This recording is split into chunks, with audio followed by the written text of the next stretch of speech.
Mas é assim, bota esse árbitro cagado pra vir apitar jogo aqui, sempre vai ser assim mesmo. Sempre assim. É 11 contra 12 nessa porcaria aqui. O STJD pune Vitão com 2 partidas e a repercussão ela é grande no departamento jurídico do Colorado, principalmente porque agora há um estudo se vai haver o pedido de efeito suspensivo ou não. Tudo porque o zagueiro colorado, a partir disso, pode ter sua pena ampliada. Eu vou te contar alguns bastidores a respeito disso, bem como a situação do CT Parque Gigante, a partir do acúmulo das águas do Guaíba e até mesmo alguma invasão junto aos gramados dos treinamentos do futebol profissional. E ainda a fala de Tyson que repercutiu internamente dentro do estádio Beira-Rio. A gente vai falar, claro, sobre tudo isso. Então tu sabe, fica comigo depois da vinheta.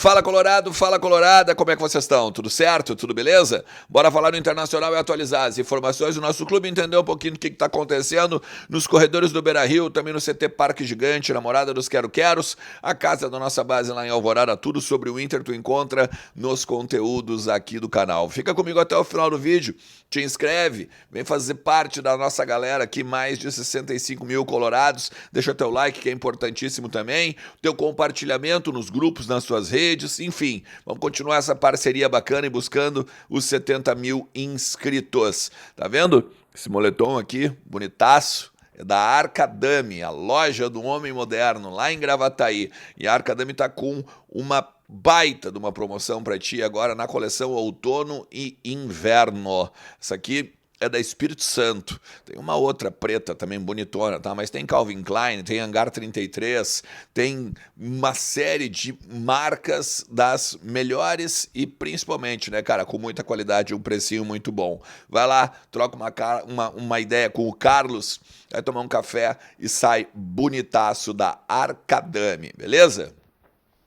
Bom, deixa eu mostrar para vocês aqui, ó, como é que tá. Muita gente tinha me perguntado sobre isso e o Inter atualizou hoje a questão envolvendo o CT, né? E como as águas já invadiram ou não invadiram e tal, os alojamentos, a parte que foi reformada, né? Inclusive dentro do CT Parque Gigante por conta da enchente histórica do ano passado. E aí tá aí a imagem, né, de que houve sim, né, um avanço já do Guaíba em alguns pontos do CT, como por exemplo na imagem que vocês viram, que já invadiu uma partezinha do campo. Isso se dá muito pelo vento, né? Porque o grande problema, quando eu cobria clima na 0 hora, é que a água desce, claro, né, dos rios do interior e tal, para desembocar no Guaíba. Só que existe um vento que ele praticamente faz com que a água seja represada e ela não desça para a Lagoa dos Patos, consequentemente indo para o mar. A partir desse vento, quando segura a água do Guaíba, vai aumentando, aumentando, aumentando, e aí transborda em alguns pontos. Isso, claro, também tem a ver com a chuva, óbvio, né? Mas eu posso garantir para vocês que essa questão do vento ela é muito importante. O Inter está observando, claro, está falando o tempo todo com as autoridades, está falando o tempo todo também com sistemas de medição de clima, Metsul e tal, para ficar de olho. Mas aí, o que diz na nota do Inter, tá, enviada para os repórteres? Com a elevação do Guaíba e o forte vento, como expliquei para vocês, a água começou a invadir as laterais dos campos do CT. A situação está sendo monitorada e até o momento não foram registrados danos. O clube conta com protocolos, né, de enfrentamento de enchentes no local e serão ativados preventivamente caso haja necessidade. Isso é muito mais para tirar materiais, para daqui a pouco pegar e não acontecer como no ano passado, quando chegou a água, não dava mais tempo de tirar equipamentos eletrônicos e outras questões envolvendo aí aparelhos de fisioterapia, academia, questões também de uniformes e tal, né? Claro que a gente espera muito que não chegue, né, como no ano passado, mas que o Inter está cuidando. O Inter, inclusive, fez algumas barricadas tá? Muito próximo das áreas ali onde ficam hoje as salas dos vice-presidentes, dos diretores, do departamento de futebol como um todo, a academia. Então, vamos supor que tenha aqui, ó, tá? O prédio. Aí tem uma área que é uma área livre, onde os carros estacionam ali e tal, e aí vem o rio. Só que nessa área os caras fizeram com um metro e pouco, acima do nível já do Guaíba, para justamente represar e não invadir para a área administrativa. Nos campos, como não tem isso, já tem ali na imagem que vocês viram, tá? Ó, hoje foi feito o julgamento, né, cara, do Vitão e do Bruno Henrique, como vocês viram aí no início do vídeo, cara. E aquelas falas ali, elas resultaram em 2 jogos de punição pro Vitão. E aí a gente tem que tentar entender. Eu vou tentar traduzir para vocês qual é a ideia do Inter, tá? Ele pegou esse gancho de 2 jogos, ele fica fora. Ele fica fora agora, deixa eu ver onde é que pegar. Aqui, ó, Vitória e Ceará. E foi maioria de votos, né? 3 votos para 2 partidas e 2 votos para só uma. E então, como foi 2 partidas, Vitória e Ceará. E aí, nesse quesito, ele pode conseguir um efeito suspensivo. As pessoas do departamento jurídico do Inter estavam me explicando que, se entrar com esse efeito suspensivo, pode haver, junto ao relator, um novo julgamento. E aí ele poderia ter acrescido o número de jogos. Então, daqui a pouco, de 2, ele passa para 3.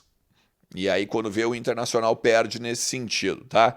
O Inter ainda estuda o que vai fazer, mas talvez daria aí esses 2 jogos para o Vitão, até fazendo novos trabalhos, enfim, técnicos, táticos, físicos, para ele voltar bem antes de enfrentar o Fluminense. Lembrando que a gente tem 4 jogos antes de enfrentar o Fluminense pela Copa do Brasil, após agora a volta do Campeonato Brasileiro.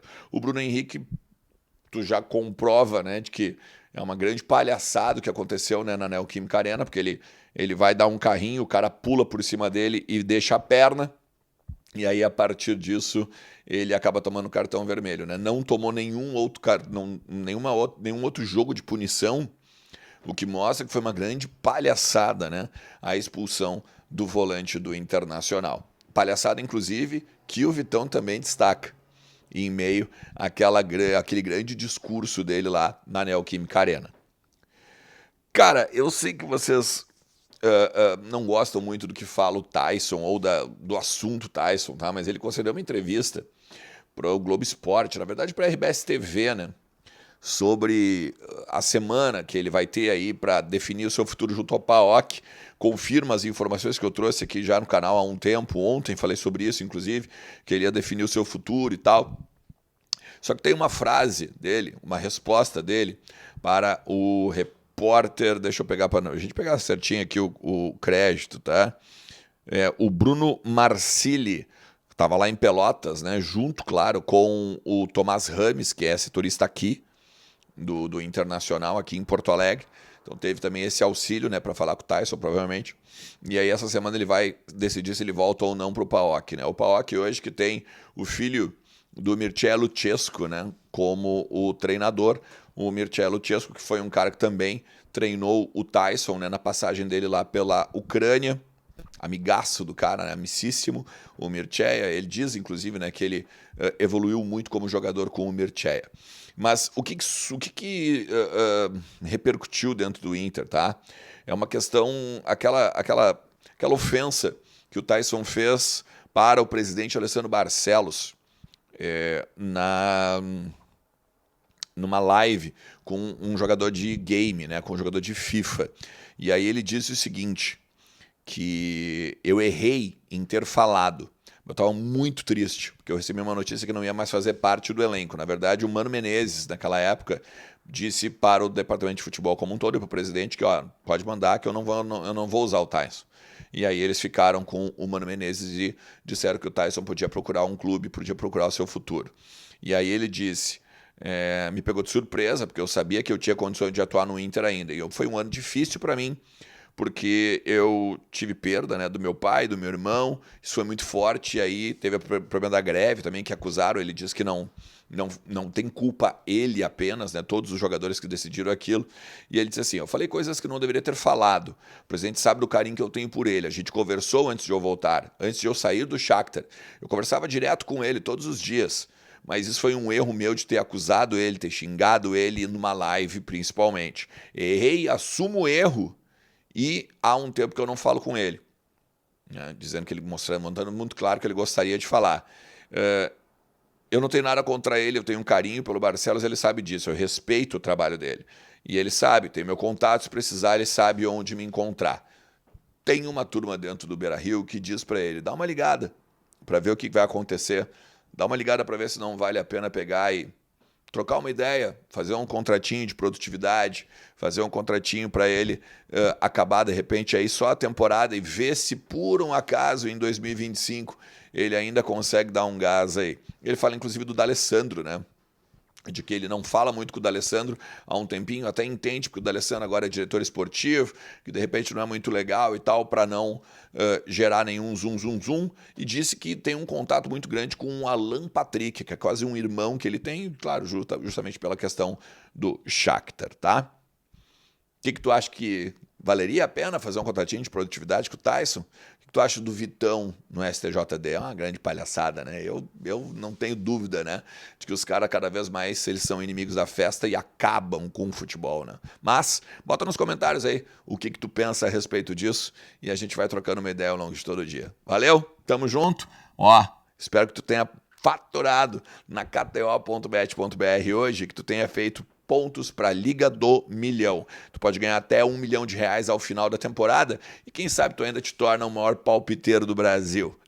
kto.bet.br é a minha casa de apostas e pode ser a tua também. Entra lá, te registra para dar uma brincada, sempre lembrando que tu só tem que ter 18 anos para poder te divertir com a KTO e sempre com responsabilidade e moderação. Valeu?